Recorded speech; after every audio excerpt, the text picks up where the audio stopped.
અમારી ચેનલ પર પહેલા તો નવા હોય તો અમારી ચેનલને સબસ્ક્રાઇબ કરી નાખજો, લાઈક કરી નાખજો અને હા કોમેન્ટ કરવાનું ના ભૂલતા મિત્રો, કારણ કે અમે ગુજરાતની 24 કલાકની તમને અપડેટ લાઈવ આપતા હોઈએ છીએ.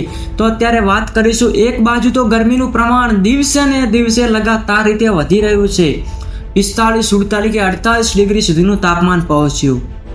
તો શું થશે? ગુજરાત ઉપરનો મોટું આ સંકટ એક મામલો અત્યારે આવી ગયો છે. ગરમીનું પ્રમાણ આ એક ધંધા લોકોને પણ નડી રહ્યો છે. બેરોજગાર જે લોકો જે કામ કરી રહ્યા હોય છે, જે ધંધાકીય રીતે હોય છે, તેના માટે ખૂબ પ્રશ્ન ઊભો છે. ગરમીનું પ્રમાણ જે આપણે સમયગાળો ગણીએ, જે 11થી માંડીને સાંજના 4 વાગ્યા સુધી જે ગરમીનો જે પારો છે, જે આપણે ડિગ્રી છે, તે 47, 48 ડિગ્રી મિત્રો ખૂબ તાપમાન જોવા મળી રહ્યું છે ગુજરાતની અંદર.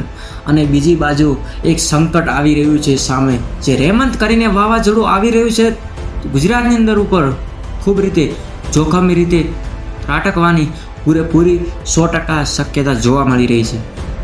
વરસાદ, વાવાઝોડું, બીજી બાજુ ગરમીનું પ્રમાણ, બીજી બાજુ કે ગુજરાતની અંદર ગરમીના કારણે અલગ અલગ જગ્યાએ આગ લાગી રહી છે.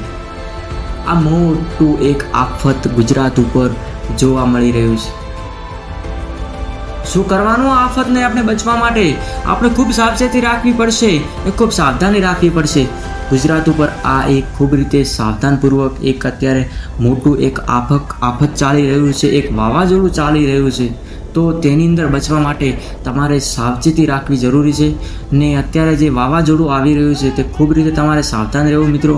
ને વરસાદ અને વાવાઝોડું જે તારીખ આલી છે 1 તારીખથી મોડીને 7 તારીખ સુધી મિત્રો ભારે વરસાદ અને વાવાઝોડાની શક્યતા જોવા મળી રહી છે.